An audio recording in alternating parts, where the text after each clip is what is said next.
It is vote. It is our duty. I vote for expressing this duty.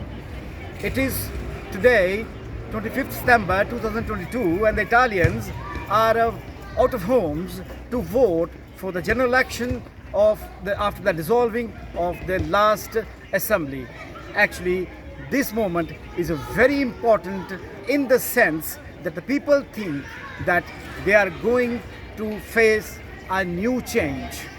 According to the recent polls, the Fratelli d'Italia, Friends of Italy, the Meloni, is going to win expectedly win with 25% votes. The second is Partito Democratico, Democratic Party Italian. That party is going to win almost 23% of vote of the Italians. So the other parties, which are the main parties, are Nord League, and then is the Cinque Stelle, five stars. These are the party. After that, the party, we could say, that could be Forza Italia, the Berlusconi.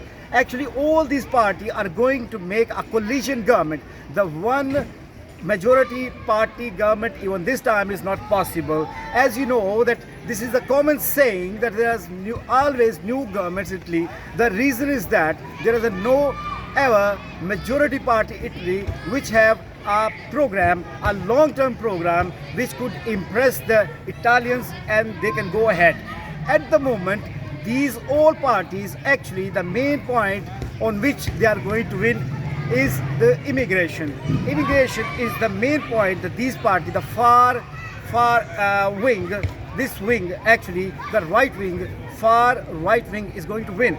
These party, after making coalition government, it is going to say, it will be said as a general impression in the people, particularly in the immigrants, that the rules for the immigrants will be more strict as they were in the past. So let's see what's going to be done in the coming days. But the interesting thing that the coalition government, the head of the coalition government, definitely will be the Meloni. Mrs. Meloni is a very strong candidate, the first ever lady Prime Minister of Italy. So let's see what happens the coming days. Behind me you can see that polling is going on a very peaceful way, but the important thing is that as I am also an immigrant, I don't see so many immigrants that they have come to vote.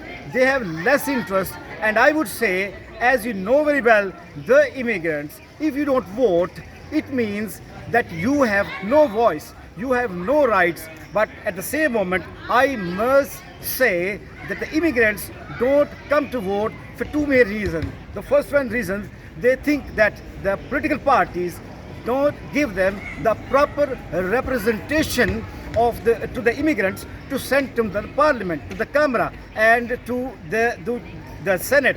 That is the first reason. The second reason, the common impression in the immigrants to not come forward to vote is that they think they have to face the discrimination. For these two reasons, immigrants don't have interest to vote. But I must say that you must vote, because vote is our duty.